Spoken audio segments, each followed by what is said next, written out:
Assalamualaikum warahmatullahi wabarakatuh.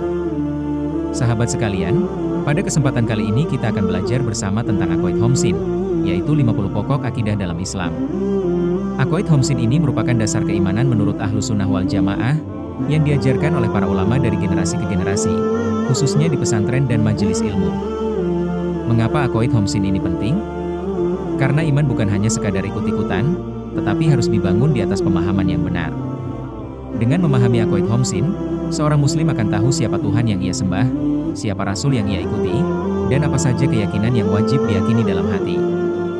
Dalam perkembangan mazhab Asy'ari, untuk memudahkan umat Islam mengenal Allah Ta'ala, ulama Asy'ariyah, seperti Imam As-Sanusi, membuat konsep sifat wajib 20 bagi Allah Ta'ala. 20 sifat wajib ini mempunyai kebalikan yang disebut 20 sifat mustahil Allah. Tidak hanya itu, mereka juga membuat konsep 4 sifat wajib Rasul, 4 sifat mustahil bagi Rasul, 1 sifat jais bagi Allah, dan 1 sifat jais bagi Rasul, sehingga totalnya adalah 50 sifat. Perlu diketahui, sifat wajib 20 ini bukanlah seluruh sifat wajib yang dimiliki oleh Allah Subhanahu wa Ta'ala. Sifat wajib Allah jumlahnya tidak terbatas dan akal tidak dapat mengetahui seluruhnya. Di antara sifat wajib yang tidak terbatas jumlahnya tersebut ada 20 sifat yang harus diketahui oleh setiap mukallaf. Sebagaimana yang dijelaskan dalam Aqidatul Awam. Adapun setelah itu, maka ketahuilah bahwasanya wajib bagi mukallaf mengetahui sebagian sifat wajib Allah yang berjumlah 20. Sifat wajib 20, Ummahat al-Sifat, sifat induk. Seluruh sifat yang dijelaskan dalam Al-Quran dan hadits menginduk pada sifat-sifat ini. Contoh, sifat Kholik, pencipta, menginduk pada kudroh, kuasa, ilmu, irodah, berkehendak, dan hayat, hidup. Asmaul Husna, sifat Al-Raqib, yang maha mengawasi, menginduk pada sama, mendengar, basyar, melihat, hayat, hidup, dan lain-lain. Sifat 20 terbagi menjadi 4, nafsiyah, salbiyah, ma'ani, dan maknawiyah. Yang pertama sifat nafsiyah, menunjukkan esensi zat itu sendiri, contoh, wujud. Yang kedua sifat salbiyah, menafikan hal yang tidak layak bagi Allah. Tidak ada wujudnya dalam kenyataan, hanya perkara itibari, sesuatu yang dianggap wujud. Contoh, wahdaniyah, esa atau tunggal. 5 sifat induk salbiyah, kidam, dahulu tanpa permulaan. Bako, kekal tanpa ada batas. Muholafah lil hawadits, tidak sama dengan makhluk. Qiyamuhu binafsih, tidak membutuhkan zat lain. Wahdaniyah, esa. Yang ketiga sifat ma'ani, sifat yang ada pada kenyataan. Dapat dipahami secara otomatis dengan adanya sifat ma'nawiyah. Asy'ariyah menetapkan secara terperinci karena tidak semua orang dapat memahami otomatisasi sifat dan menolak akidah Mu'tazilah yang menafikan sifat ma'ani. Induk sifat ma'ani yang dijangkau akal, kudroh, kuasa, irodah, berkehendak, ilmu, mengetahui, hayat, hidup, sama, mendengar, basyar, melihat, dan kalam, berfirman. Yang keempat sifat maknawiyah. Sifat yang secara otomatis ada apabila sifat ma'ani ditetapkan. Contoh, jika Allah memiliki kudroh, maka ada kaunuhu qadiron, zat yang maha kuasa. Contoh lawanan sifat, kaunuhu muridan, berkehendak, lawannya kaunuhu mukrohan, terpaksa. Kaunuhu aliman, mengetahui, lawannya kaunuhu jahilan, bodoh. Kaunuhu hayyan, hidup, lawannya kaunuhu mayitan, mati. Kaunuhu sami'an, mendengar, lawannya kaunuhu syamam, tuli. Kaunuhu basyiron, melihat, lawannya kaunuhu ama, buta. Kaunuhu mutakaliman, berfirman, lawannya kaunuhu abkam, bisu. Pentingnya sifat 20 yaitu mengetahui sifat 20 membantu menguji klaim ketuhanan seseorang. Contoh, Fir'aun bukan Tuhan karena tidak memiliki sifat kidam, dahulu tanpa permulaan, dan bako, kekal. Dalam Aqaid Homsin, sifat-sifat Allah tidak ditetapkan berdasarkan logika semata, tetapi bersumber dari dalil global atau umum yang terdapat dalam Al-Quran dan Sunnah. Berikut beberapa contohnya.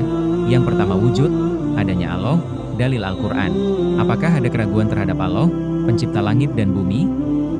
Quran Surat Ibrahim 10, Ayat ini menegaskan bahwa keberadaan Allah tidak pantas diragukan, karena seluruh alam semesta adalah bukti nyata adanya Sang Pencipta. Langit, bumi, manusia, dan seluruh kehidupan tidak mungkin ada dengan sendirinya tanpa yang menciptakan.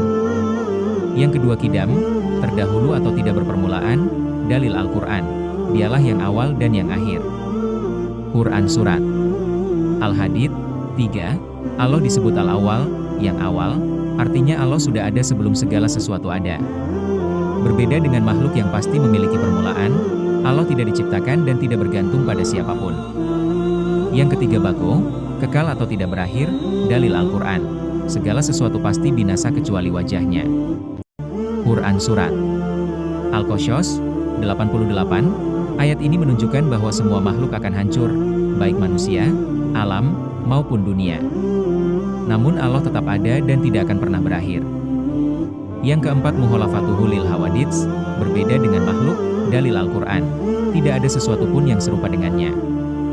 Quran Surat Asy-Syura 11, ayat ini menegaskan bahwa Allah tidak bisa disamakan dengan apapun.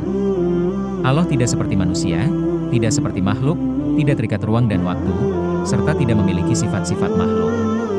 Yang kelima Wahdaniyah, Maha Esa, dalil Al-Quran. Tuhanmu adalah Tuhan yang Esa. Quran Surat Al-Baqarah 163, Allah itu satu dalam zatnya, sifatnya, dan perbuatannya. Tidak ada Tuhan lain selain Allah, dan tidak ada yang menyamai kekuasaannya. Jadi, kesimpulan dari inti ajaran akidah yang dianut oleh Asy'ariyah dan Maturidiyah itu sebenarnya sama dengan akidah yang diajarkan oleh Nabi Muhammad SAW dan para sahabatnya. Jadi, bukan sesuatu yang baru atau berbeda. Para ulama dari golongan Asy'ariyah dan Maturidiyah itu hanya membuat cara atau metode untuk memudahkan orang awam, biasa, dalam memahami dan mengenal Allah. Mereka menggunakan konsep 20 sifat wajib bagi Allah. Ini bukan berarti sifat Allah hanya 20, tapi 20 sifat ini adalah sifat-sifat dasar yang bisa kita pahami dengan akal kita sebagai manusia. Konsep 20 sifat ini bukan untuk membatasi sifat-sifat Allah. Allah punya sifat yang maha sempurna dan tidak terbatas. 20 sifat ini hanya pintu masuk agar kita bisa memahami keagungan Allah. 20 sifat itu dikelompokkan menjadi 4 golongan.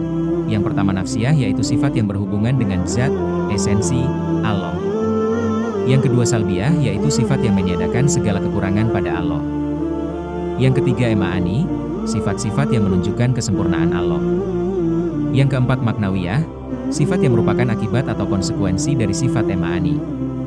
Walaupun ada perbedaan pendapat antara ulama Asy'ariyah dan Maturidiyah, perbedaan itu tidak sampai membuat mereka saling menganggap kafir atau sesat. Karena pada dasarnya, inti keyakinan mereka sama. Demikianlah penjelasan mengenai Aqaid Khamsin, yang merupakan pondasi penting dalam memahami sifat-sifat Allah Subhanahu wa Ta'ala dan Rasul-Nya menurut ajaran Ahlus Sunnah wal Jamaah. Pemahaman yang benar tentang Aqaid Khamsin akan memperkokoh keimanan kita dan membimbing kita dalam bertauhid yang lurus. Mari kita ingat bahwa akidah Asy'ari dan Maturidi tidak lain adalah penegasan terhadap akidah Nabi Muhammad. Kedua mazhab ini juga merupakan bagian dari Ahlus Sunnah wal Jamaah. Perbedaan yang ada hanyalah dalam cara memahami detail, namun intinya tetap sama berlandaskan Al-Quran dan hadis untuk memperkuat iman kita pada Allah Subhanahu wa Ta'ala. Semoga penjelasan ini bermanfaat bagi kita semua dalam memperkuat keyakinan pada ajaran yang benar. Wassalamualaikum warahmatullahi wabarakatuh.